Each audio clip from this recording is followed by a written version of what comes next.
Now, this video is going to be a follow-up to our lowballer video because I got a lot of comments, a ton of comments.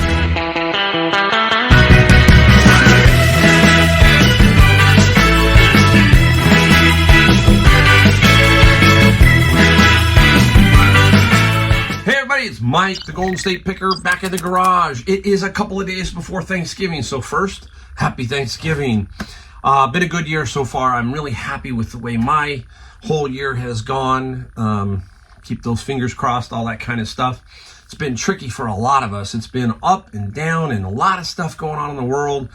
And you got to be thankful for just everything. I know some people it's tough and it's always that way, it seems like, towards the holidays. But hang in there. Be positive. Keep forging ahead. All that kind of stuff. Now, this video is going to be a follow-up to our lowballer video because I got a lot of comments, a ton of comments. And there's some of them in here that I got to address. I got to make sure I clarify my position on lowballing so you can kind of feel where I'm at. I feel I'm 60 years old. I've done a lot in my life. I kind of understand what goes on, but a lot of people sometimes, not a lot. I mean, it's not a lot, guys. I shouldn't say that.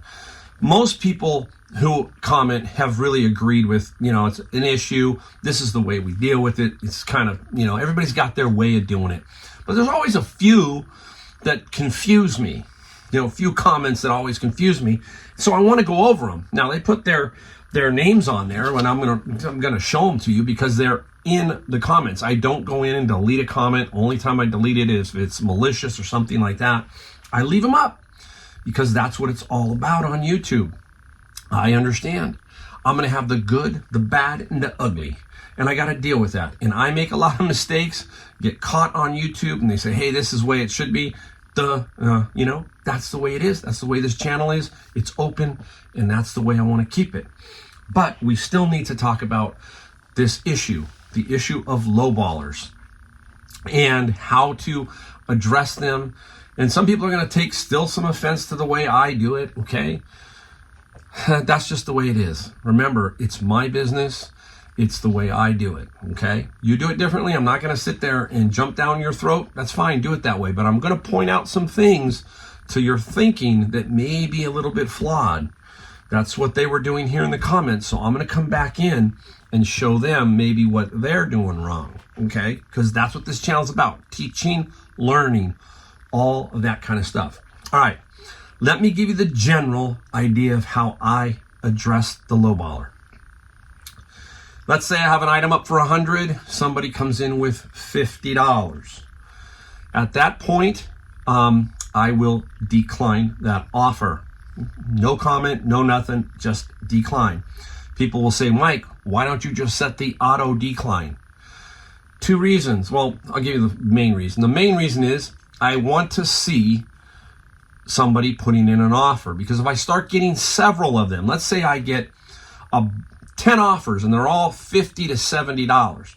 Maybe I'm too high on the price, okay? Maybe I am. That alerts me. Now, yes, I can set the auto decline and go back in and try and find the offer.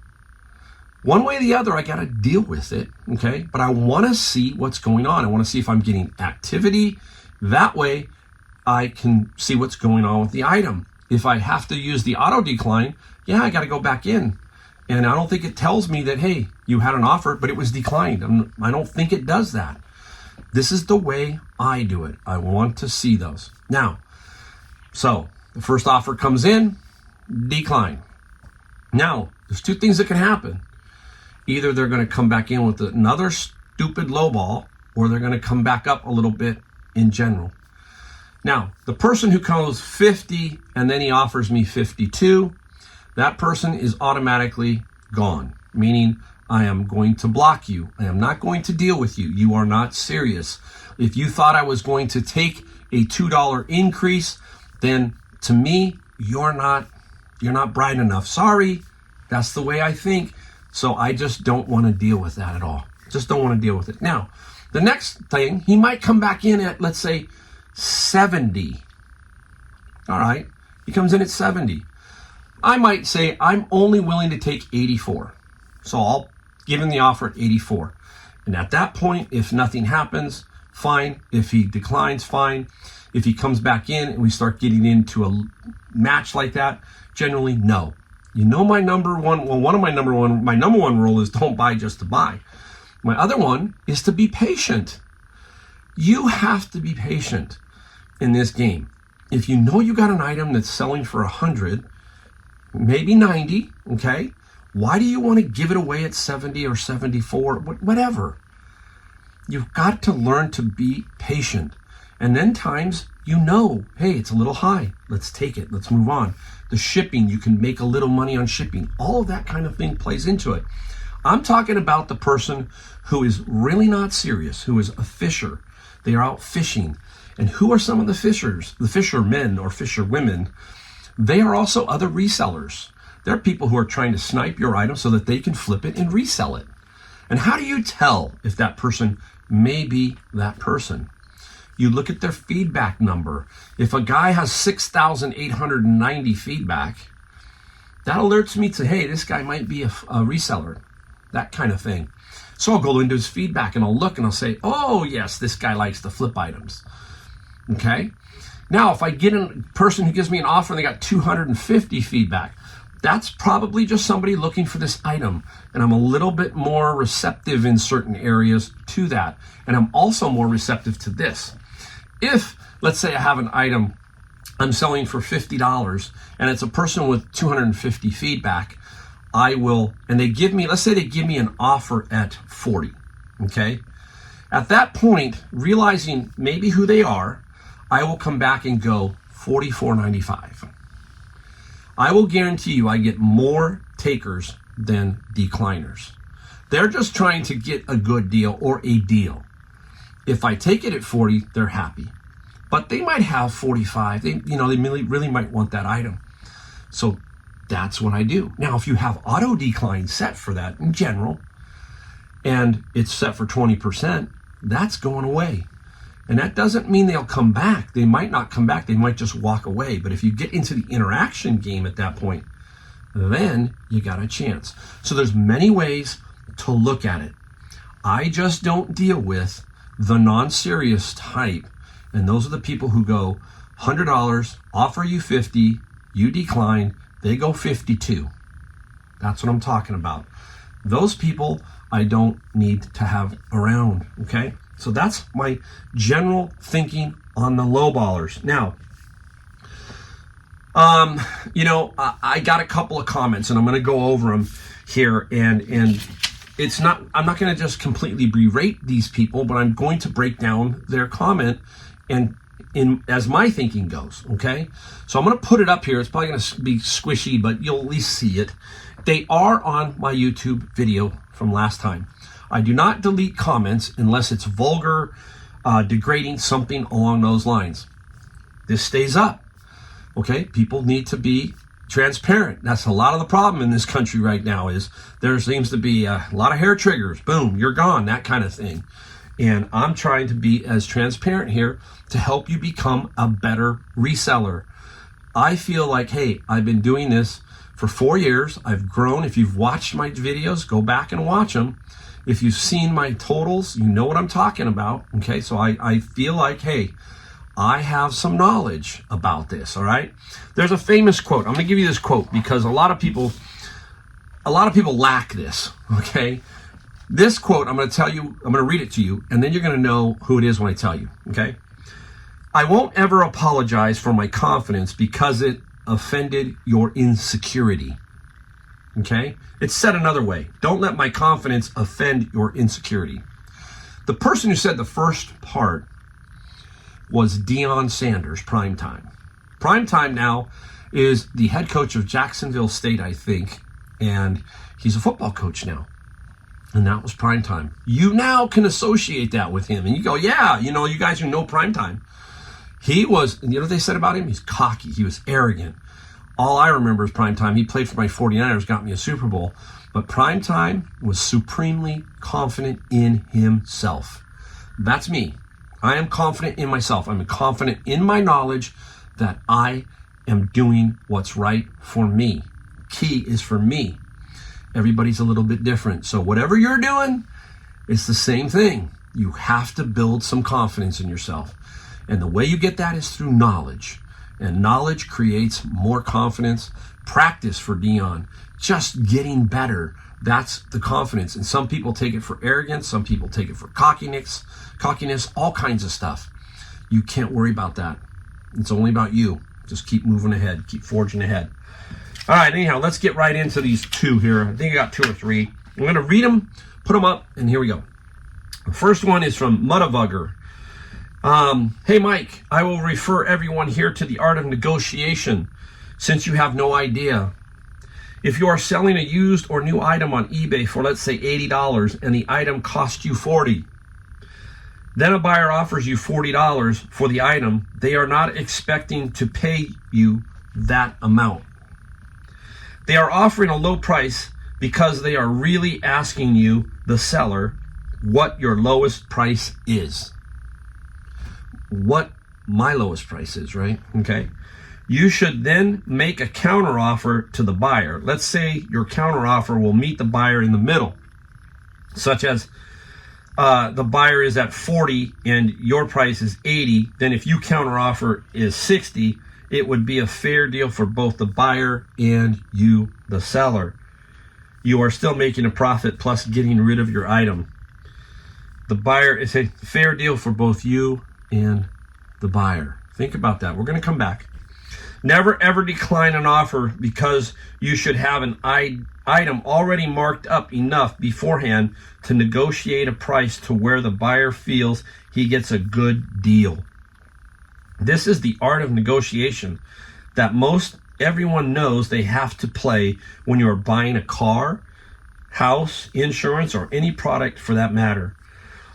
These are not scams. They are simply the buyer wanting the best deal on an item, and you as the seller are supposed to be there to make the buyer feel comfortable with this deal. The last thing you want to do as a seller is turn away and decline any precious few potential repeat buyers, because they are hard enough to get in the first place. Good luck with your selling on eBay. You're going to need it with this attitude. This is the kind of thing I like. Mudavugger, have you watched all my videos? Have you watched many of my videos? Do you realize that I owned a furniture store for 30 years? 30 years. And here, right off the bat, you say, I will refer everyone here to the art of negotiation since you have no idea. The furniture industry and retail is probably one of the most heavily negotiated deals in retail, okay? Try going to Macy's, Walmart, or any other major retailer and bring an item up to the cash register and go, you know what? You guys got this on sale for 100. Will you take 50? Okay? See how that works, okay? I, as a furniture store owner, okay, would have to price my item at a fair price. Now, somebody else says in here, we're going to read his email too, or his comment, and there's some other things about, raising the price and so forth. I'd have to negotiate almost every deal. There were people who would pay the price that you put on an item, especially if you had a big sale or something like that. But most of the deals, you had to negotiate something. Mudavugger's already made the assumption that I don't know what I'm doing. 30 years for retail. Okay? You can already see this is a judgment somebody already put on me. Just bam. There you go, right? Now let's take his hypothetical of somebody and you're negotiating something. We're going to use his numbers because he put the numbers down. So we have an item that we're selling for 80. Our cost is 40. He's using the hypothetical. Okay, somebody offers you 60. Take it. It's a great deal. You're going to make profit and he's going to get happy too. Who's the winner? Because he says that basically you both win. No, the seller is the loser here. Okay, and I'll explain that right now. The seller sold it for 60, had 40. Let's give him a $10 fees. Okay, 15% of 60 is $9, right? So let's just round it to 10. You made $10 on your $40 initial investment. That is not good business, people. Not good at all. Sorry. If I'm buying an item for $40, I want to sell it for as much as I can, but I got to have a number that says I got to make certain amount. And I'm not here to make $10 on a $40 item. I get a return, I get other issues, and it's all gone, all gone. That's a bad analogy. I'll use one that I just did. I bought an item from my friend Roger for $30. It's in one of my videos that's coming up. You'll hear me talk about it. I sold it for $175. See the difference? 30 to 175. I had it at $199.95. Took an offer of $174.95. It was fair. It was fair. Would you rather have the $80 down to 60, 40 cost $10, or the 30, 175? You can see how you have to have something in mind as what you're trying to make. It has to happen before you put it up for sale. That means in the store. 40, 80, and you're thinking, if I get 80, I'm really close. But if somebody offers me 60, like he says, and I take it and I make 10, and I'm going, yo, yay, yay, yay. No. That's a sure way to the bottom. That's a sure way to basically go out of business, in my opinion. Now, I'm going to give you my theory on all of this stuff a little bit here. I call it the Amazon, Costco, Walmart, all this new syndrome. And the syndrome is that everything is free shipping. Everything is the lowest price possible. That's what has been created by the Amazons, Costcos, and Walmarts. They basically pushed all the mom and pop stores out. I saw the writing on the wall when it came to furniture, okay? We'll talk about that in a second. But really, I saw the writing. I was getting out. This game was not fun anymore, and it was becoming more difficult. I didn't need it no more. That's why I'm out. Okay? But they have forced all of this weird stuff into society now, and that's where we're at. The attitude of, I can send it back to Amazon, I can send it back to Costco, I can do whatever I want. And the reason they do it isn't because you're right. It's because they just don't want to deal with you. Meaning, they're building it into their model a little bit. They want it to just go away. They don't want to put 40,000 agents to decide, yeah, I'm going to give you a refund, I'm not going to give you a refund. They just say, here, boom, it's part of our business model. That's the reason. That's how they decided to do business. But it's hurt everybody else, because then people's minds start to think like that, and they say everybody's supposed to do that.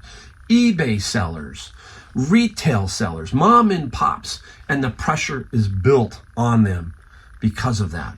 You see what I'm saying? That's where it's all created. And I can go on for hours. I'll give you a quick story because I'm always about stories.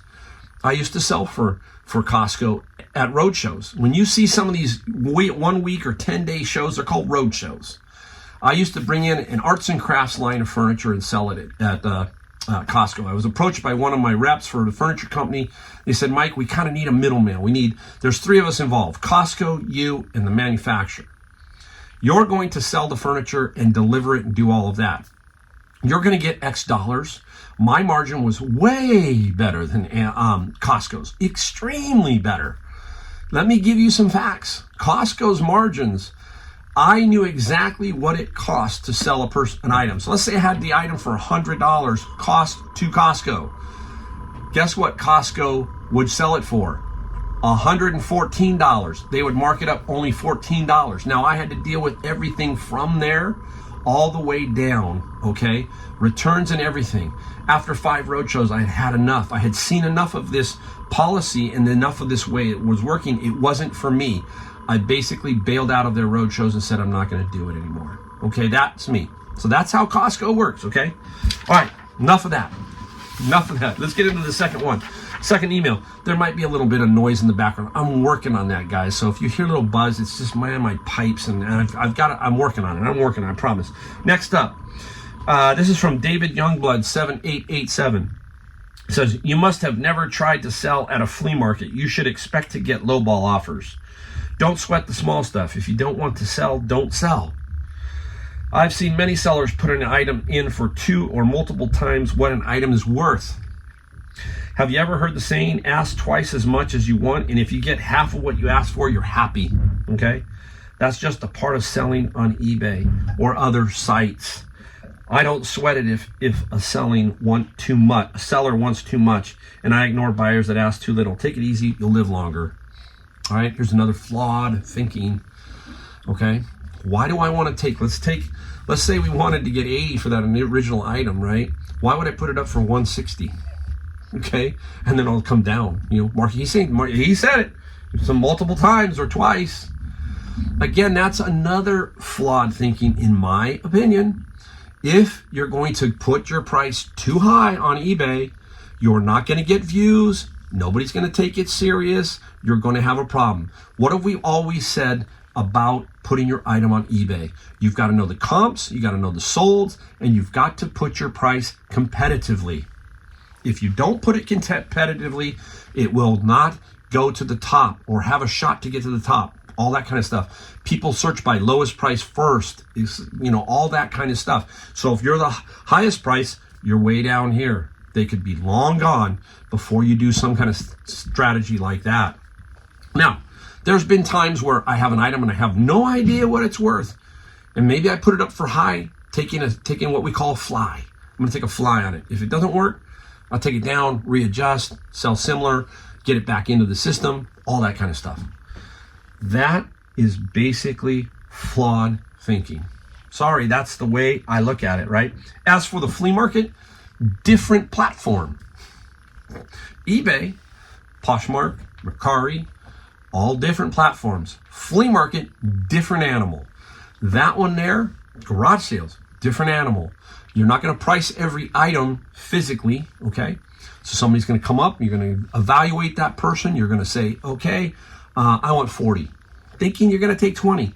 Okay, that's okay. That's okay. But that thinking doesn't work on eBay. You're here with an interaction of one-on-one with a person at a flea market.